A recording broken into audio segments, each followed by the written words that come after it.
Hello there. This is David Kelly, Chief Global Strategist here at JP Morgan Asset Management. Thank you for tuning in to Alternative Realities, a podcast that we launched in August of 2024 and which has already gained a significant following among institutional investors, financial advisors, and individual investors. I'm excited to announce that going forward, Aaron Mulvihill, our US-based global strategist focused on alternative investments, will be the new host of Alternative Realities. With a wealth of experience in the alternative space, Aaron is already the lead author of our Guide to Alternatives, and we believe that Alternative Realities is a natural complement to the guide by facilitating engaging discussions on the diverse world of alternative investments with our guests. If you want to hear more about Aaron, be sure to listen to the conversation we had on our podcast earlier this year, linked to the show notes. And with that, over to you, Aaron. Thanks, David. I'm very glad to be here. Welcome to Alternative Realities. I'm Aaron Mulvihill, Global Market Strategist here at JP Morgan Asset Management. Private credit has grown significantly over the past decade and now accounts for over $1.5 trillion in assets. As traditional bank lending has faced increased regulation, private credit lenders have emerged as a competitive alternative for financing. And for investors, private credit has offered not only compelling returns, but also a diverse array of strategies. Many investors today are using private credit as a complement to traditional fixed income in portfolios. Joining me to talk about private credit and the latest trends for investors is Lynnette Ferguson. Lynnette is the Global Co-Head of Investment Specialists for JP Morgan Asset Management and also sits in that group's investment committees. Lynnette has substantial investment experience in private credit, so I'm really glad she could make the time to be with us today. We'll talk about the growth of private credit, the benefit it brings to borrowers as well as investors. We'll consider what investing looks like in the current market environment, the interplay between private credit and private equity, and how asset-backed lending and other trends are gaining popularity in the space. Lots to get into, so let's get started. Lynnette, thank you so much for joining us here today. Before we jump in, can you give us some background on your role and your career here at JP Morgan Asset Management? Sure. So I started out my career of researching and investing into hedge funds, and that was actually primarily on the credit side, and did that for sort of nearly half my career, and ended up being an investor through 2008. Also was an investor through the 2008 financial crisis, which was certainly an interesting time to be an investor. Sure. After that, I actually went to work for a credit relative value hedge fund, and that was here at JP Morgan, before moving to work for a private debt special situations fund that was a startup private credit fund where I ran the non-investment side of the business and also sat on the fund's investment committee. From that, I sort of basically came into this role. So this has really sort of pulled together all the different parts of my career so far. So here I sit both in a client-facing role by being the co-head of our investment specialist team, I also sit on our investment committees for the private credit solutions group. This group, I should say, so we invest on a primary, secondary, and co-investment basis into external private credit managers, and we do that across all areas of private credit. And private credit, it's a relatively new asset class, right? And just to give our listeners and viewers some background on how private credit operates, maybe we split it into sort of the lenders and the borrowers to make it simple. If we start with the borrowers, what type of borrowers use private credit, and how does it compare to traditional bank lending, for example? So private credit's been around for a long time, and actually people tend to think of private credit as really growing just post the 2008 financial crisis, where a lot of bank regulation came in and made it less attractive for banks to lend. And so you saw then banks stepping out and then private funds stepping in to fill that lending gap. It's really been going for a lot longer than that. So back from the 1970s, when you had increased securitization came in, and then you had the levered loan market in the 1990s and early 2000s before you sort of had the current move and explosion in terms of private debt provision. So then sort of stepping into who the borrowers are. So from a borrower perspective, it's as banks have pulled back, essentially private credit's first role has been to provide credit to those borrowers who can't access the broader, either public markets or the bank lending markets. And it might be those borrowers are It might be that they're too small. It might be that the needs are too complex for banks, and in terms of what banks are sort of trying to do. And so that might be the first stage in terms of borrowers who can't access it. The other side I would say is that in terms of the types of borrowers, I think people have often thought that direct lending has historically been the biggest part of it has been the direct lending, which has been essentially lending to companies. And so people have used those terms interchangeably. And so direct lending has often been sort of seen as synonymous with private credit, whereas actually the private credit market is much broader than that. So you don't just have lending to corporates, you might have lending to so you might have lending to consumers, you might have lending to kind of companies, but rather against their general cash flows. It might be sort of real estate backed or sort of asset backed credit in general, sort of equipment financing or sort of a residential mortgage backed credit. So there's all different areas of private credit, and all these areas. When I say that direct lending has dominated, these other areas have been growing considerably in recent years. Okay, so it started maybe with more direct lending, and that continues to be the biggest part, but it's expanded into all these other areas as the strategies have emerged. Yes, and maybe also to comment that so you've had two areas, two drivers behind the growth of the private credit market. One has been this this incentive for banks to lend less. The other has been in terms of private equity and the growth of that market, where a lot of the LBOs and that sort of growth in private equity, you think of that over really sort of the last 20 years or so, a lot of that growth has actually been funded by private debt borrowing. And so there, in terms of the borrowers, you've got a lot of those private equity sponsors have been a key driver of the growth of the private credit market also. Okay, so there's an interlink there between private equity and private credit. Yes. Okay. And so then for the lenders or the investors, I suppose, what's the appeal of private credit from an investor perspective, and how can we understand the growth over the last couple of decades? So in terms of the lenders, so I'd say one of so you obviously have in the private credit markets, you have a premium versus public market. So I mean, that's certainly something we should comment on. And so generally that premium, I would say, has been around 150 to 200 basis points additional return that in lenders are therefore able to get through the private debt markets than they are through the public markets. You also have great things like greater customization. So if we look at the broadly syndicated loan markets these days, a lot of that's become so competitive that you have a lot of the covenants, the financial covenants that you would have, and they would do things from either limiting the amount of borrowing that a company can maybe take on to also sort of maybe limiting, what additional borrowing can be taken on relative to what's already there. So if you're already a borrower, you don't want a company to take on debt that's more senior to you and therefore actually kind of push you into sort of further down in terms of priority if there's debts being sort of paid out. So those kind of covenants are important, but actually you don't tend to see them as much in the broadly syndicated loan market these days. They've pretty much gone. On the private credit side, that ability to customize actually means important things like you have more likely to have greater covenants there. I say more likely because the larger end of that market tends to be more competitive with the broadly syndicated loan market. And so as they're more interchangeable, you have seen a weakening in covenants there. But more broadly across the private credit market, so sort of thinking smaller companies, then you're actually kind of seeing those covenants are very much still there. But that customization also, there's other parts that they can kind of put in from a lender's perspective. And that works from a borrower's perspective also. That customization is an advantage on both sides. For lenders also, and actually this works both from a lender and a borrower perspective, if you're looking at so sort of more public debt, more broadly syndicated debt, then you've got a large pool of borrowers. So a bank might kind of go out and there might end up being sort of 15 to 20 lenders you could see in a single transaction. On the private debt side, you've got a much smaller number. It might only be a single lender, or you might have maybe sort of, maybe kind of 1 to 5 different lenders who might be involved. That smaller group makes it much easier on both sides. And so for the lenders, in terms of who they're working with, if they're trying to get different provisions agreed. So often you tend to have, once you've actually had the initial loan set up, then often there might be, kind of issues might tend to appear maybe kind of 3-4 years down the line.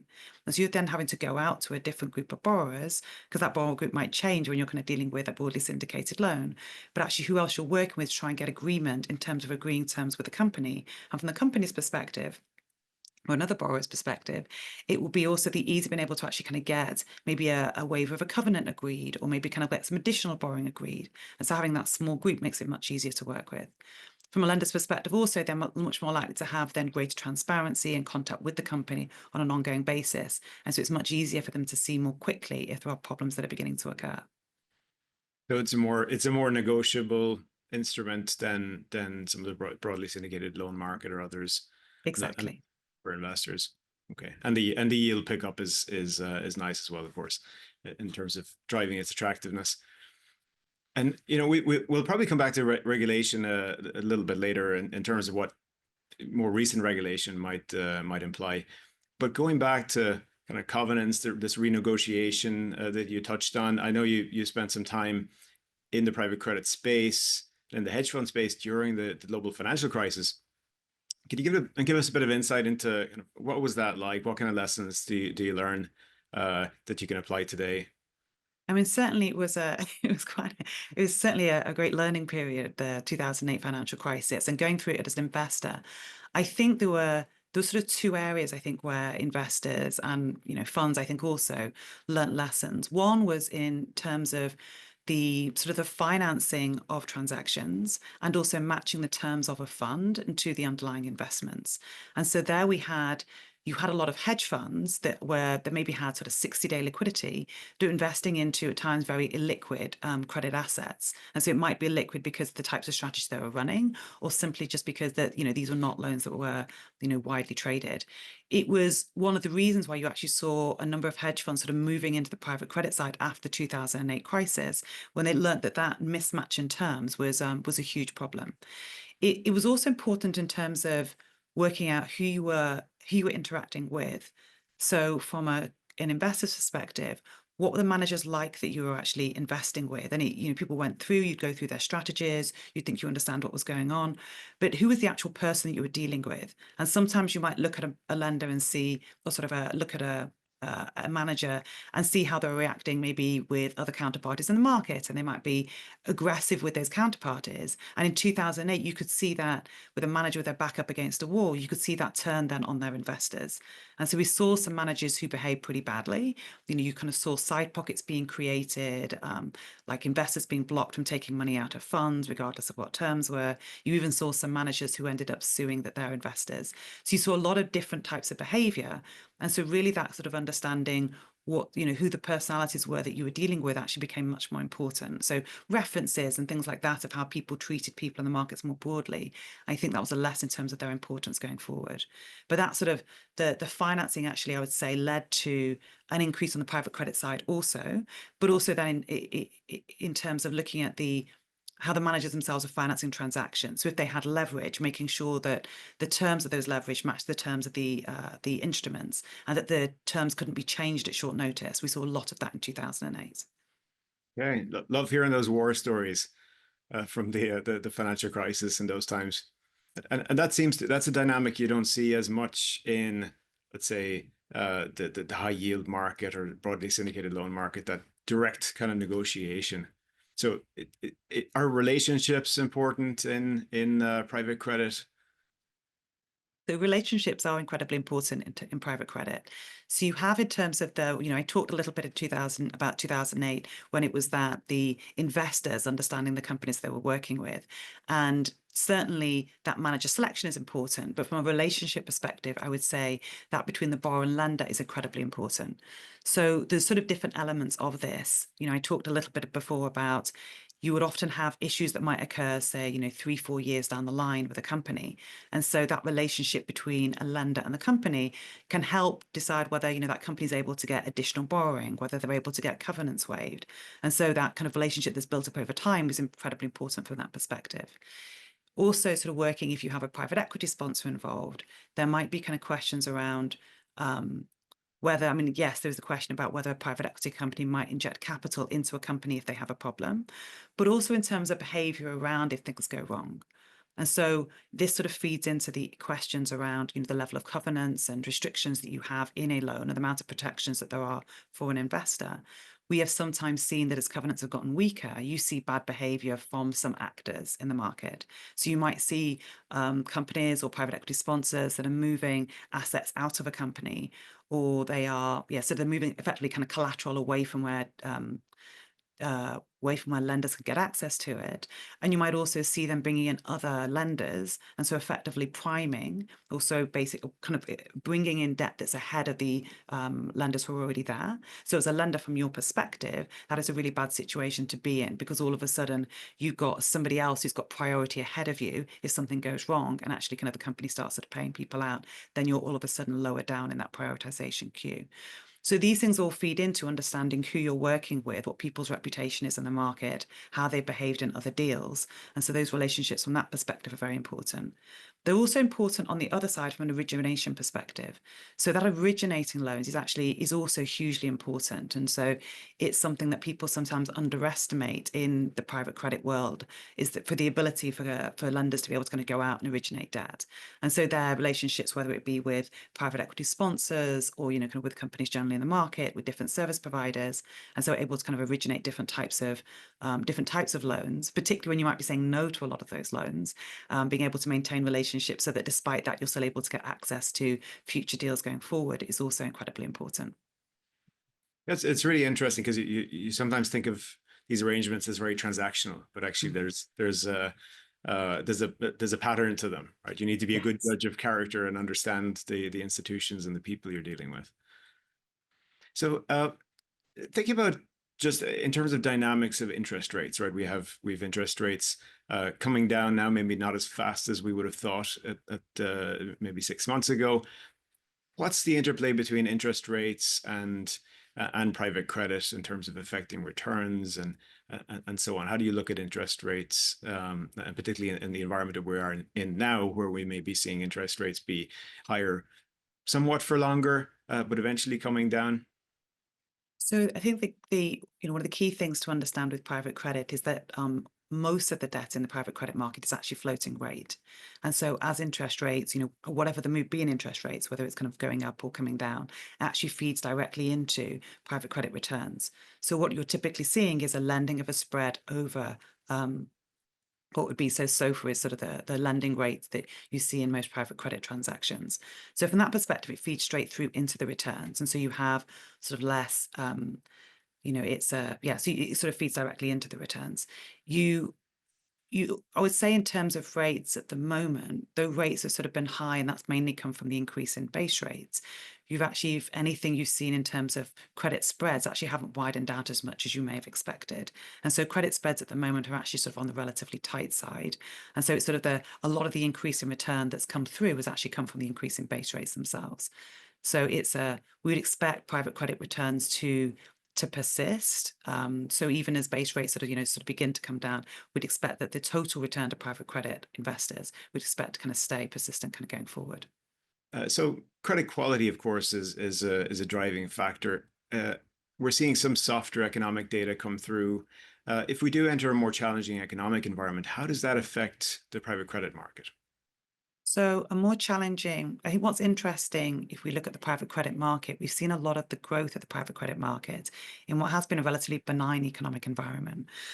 Even if we look back through COVID, that actually that period of stress for markets was actually not that prolonged, because the level of government support that came in, sort of the level and volume and speed of government support that came in.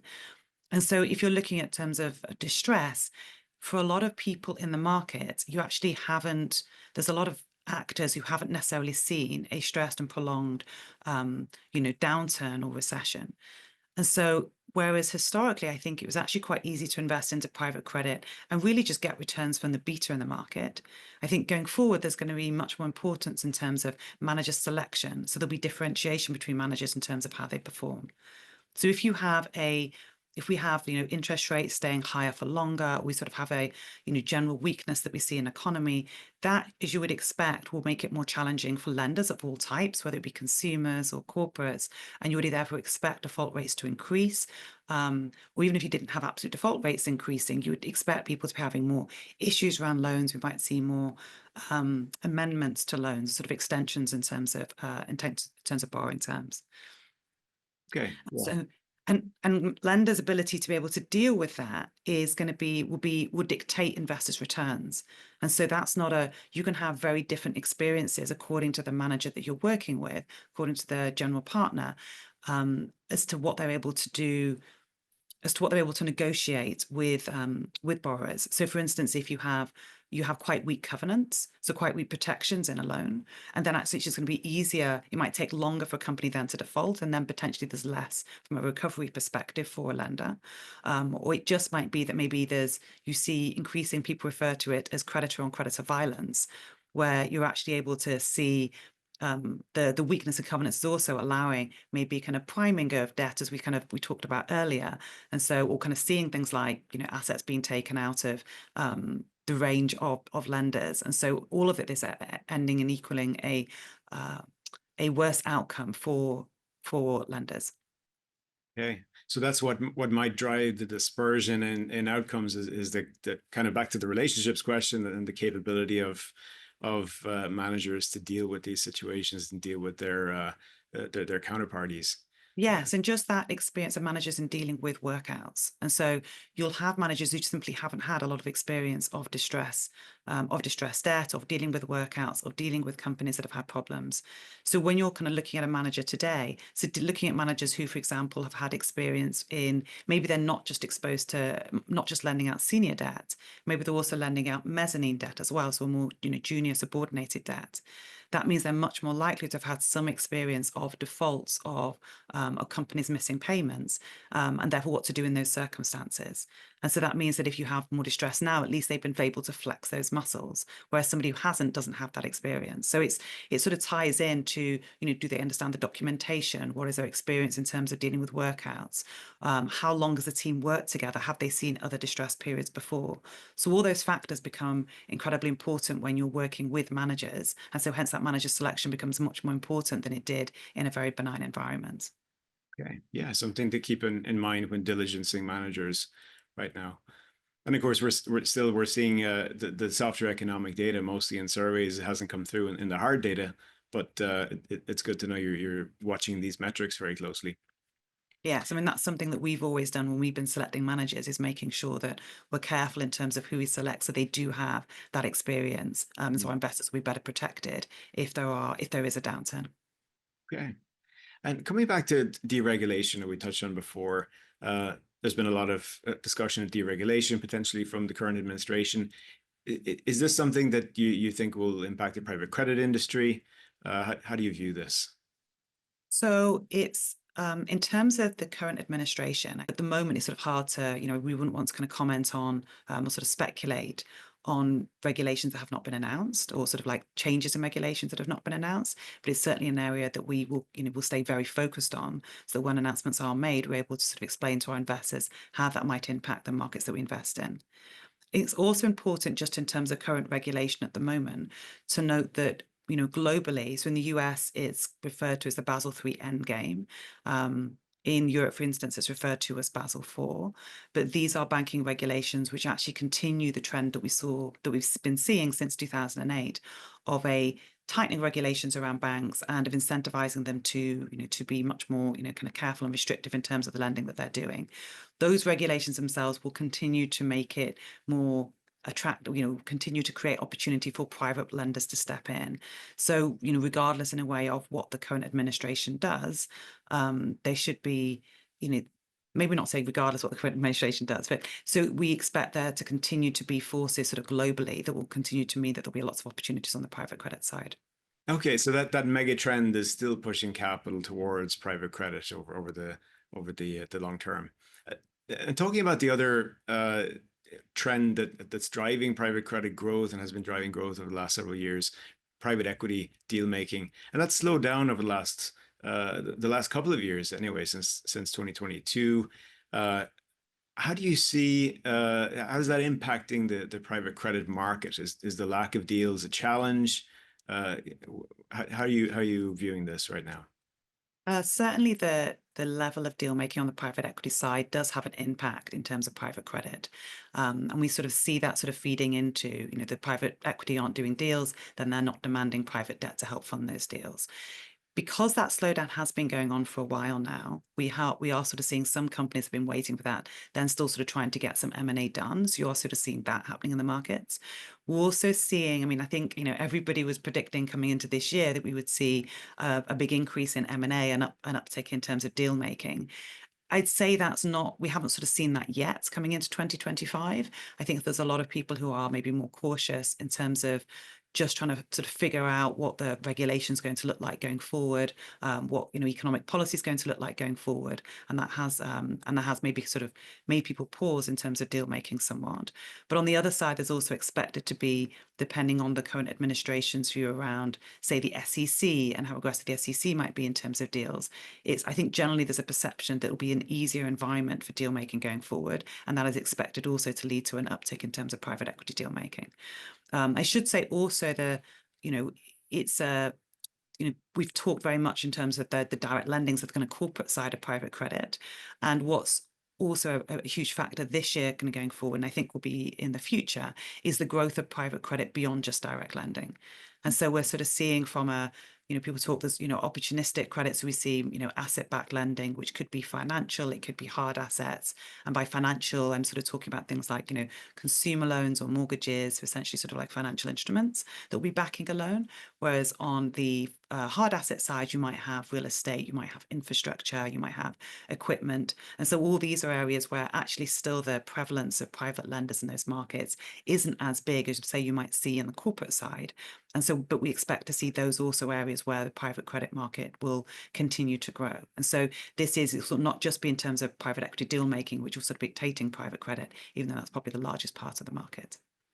Okay, great to see that creativity and stepping out into other areas. And just to wrap up our conversation, Lynnette, what are some of the areas that you're most excited about now in terms of growth in private credit? So I probably should say to begin with that we still think there is interest in direct lending in terms of private credit. So that it depends where in the direct lending market that you are investing as to the returns that you can get. And there's certainly areas where there is still a shortage of capital, and this is some interesting returns to be made.